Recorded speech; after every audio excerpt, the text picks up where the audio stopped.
kuzatuvchilar, balon alishtirayotganlarda ham ahamiyat berib, ehtiyot bo'ladigan joylari bor. Hozir sizlarga tushuntirib o'taman.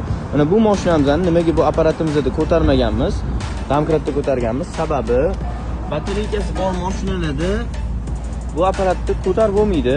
Batareyka повреждение bo'lishi mumkin. Yana ahamiyat beradigan joylari panoramasi bor mashinalarni to'rtta tomondan yoki orqa oldindan ko'tariladi. Panorama trishina bermasligi uchun. Yana bitta ahamiyat beradigan joy bor. Pnevmasi bor mashinalarga ham ehtiyot bo'lish kerak. Pnevmani o'chirmasdan turib mashinani ko'tarib bo'lmaydi. Sababi pnevma ketib qolsa, bu ham 2-3 ming dollarlik rasxod. Xudo xolasa biz do'konimizda shu narsalarga ahamiyat berib, sizlarning mashinalarni ustida ishlab, to'g'ri, xudo xolasa chiroyli holda balansirovkalarni qilib beramiz.